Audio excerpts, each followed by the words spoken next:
60 Minutes Rewind.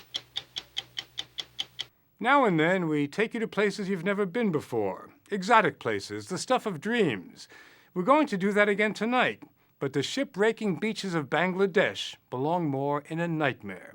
We all know how ships are born, how majestic vessels are nudged into the ocean with a bottle of champagne.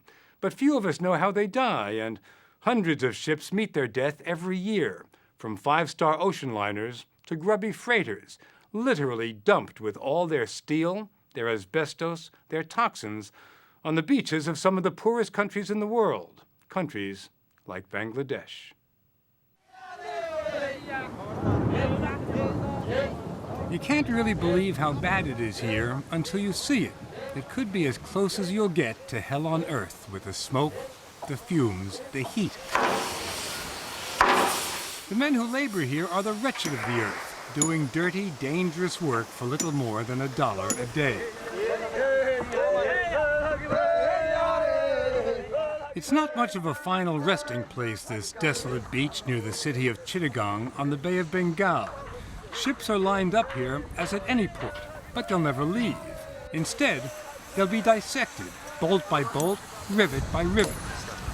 Every piece of metal destined for the furnaces to be melted down and fashioned into steel rods. They don't die easily, these iron ladies of the sea. Ships are built to float, not to be ripped apart.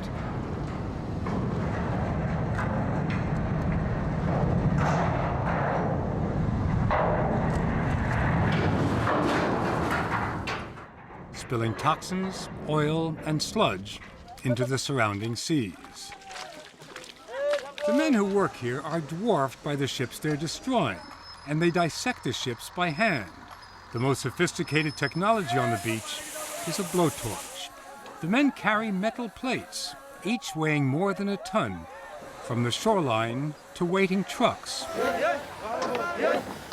walking in step like pallbearers, or like members of a chain gang. They paint images of where they would like to be on the trucks, pictures of paradise far from this wasteland.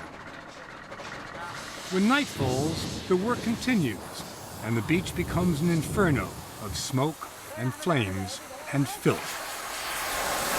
This industry, which employs thousands and supplies this nation with almost all its steel, began with an accident, a cyclone to be precise. In 1965, a violent storm left a giant cargo ship beached here on what was then a pristine coastline. It didn't take long before people began ripping the ship apart. They took everything, and businessmen took note. Perhaps you didn't need a storm to bring ships onto the beach here. Mohammed Mohsin's family has become extremely wealthy bringing ships onto these beaches. He pays millions of dollars for each ship and makes his profit from the steel he sells. The name of his company? PHP, Peace, Happiness, and Prosperity. And this is his latest acquisition. Looks like a pretty big ship. It is one of the small in this yard. It's one of the smallest in the yard. Yeah. They have handled ships as large as 68,000 tons. And how big is this? This is only 4,000 tons. Only 4,000 tons? Yes. This is the first time Mohsin has seen this ship close up. In fact, buying a ship is not at all like buying a car. He didn't even need to see a picture before he bought it for $14 million. All he needed to know was its weight and how much the owners were charging for each ton of steel. One of the single most valuable parts of the ship, the propeller. In dollars, what would this propeller be worth to you? Around like $35,000. $35,000? Yeah. for this old propeller? Yeah. Wow. It may be a small ship to Mohsin, but getting onto it from the beach is still a bit delicate. Best if you don't look up or down. Work has just begun tearing this old refrigerator ship into pieces. So this is the bridge? This is the bridge. They used to control the total ship from here. Well, there's no more captain, and I'm the captain. You're the captain now. No, I'm the captain. Right. The captain of a dying ship, and the captain of one of the largest of 30 shipyards on this 10-mile stretch of beach. a beach which devours 100 ships every year, most of them from the West. So in fact, this has become the West's garbage dump. It is the West garbage dump. Roland Burke lives here in Bangladesh. He spent a year in these yards writing a book about the industry. We hired him to guide us through the tangled world of shipbreaking. To do the same work in America or in England, I take it would be very expensive. It would be, because in Europe and America, when they do this, they do it in dry dock. So in actual fact, the owners of these ships are selling them to the yard owners here to break up. If they had to do it in America, they'd have to pay for that process to be carried out. So you can see it makes real economic sense to do it here. So old, outdated ships that were previously a liability are now an asset. Exactly, and that's why they end up on these shores. The shores of the most densely populated nation and one of the poorest nations in the world. It desperately needs steel for construction, but has no iron ore mines. The shipbreaking yards are its mines, providing 80% of the nation's steel. But steel is only part of the deal. There are so many things on a ship which are sold off. It is in fact a gigantic recycling operation. You can find everything, including the kitchen sink, at a sprawling roadside market. It goes on for miles. When you're driving down this road, it's not a problem if you need a toilet, or a lifeboat, or a light bulb. It's estimated that 97% of the ship's contents are recycled. The other 3%, the stuff nobody would buy, the hazardous waste, asbestos, arsenic, and mercury, are left behind to foul the beaches.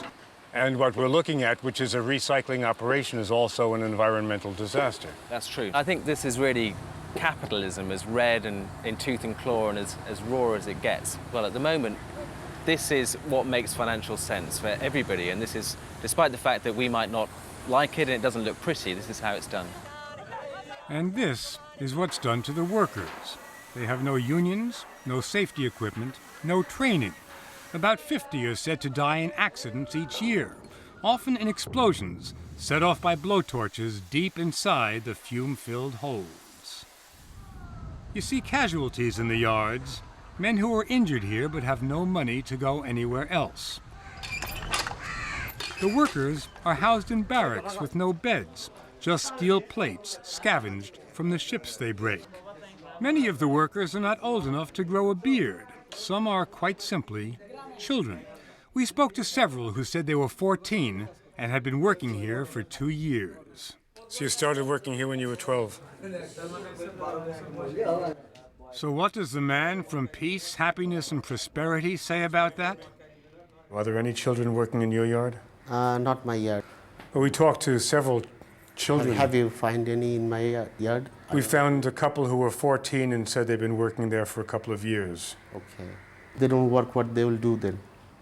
Their food, shelter, and clothing has to be provided by someone, whether their parents or the government.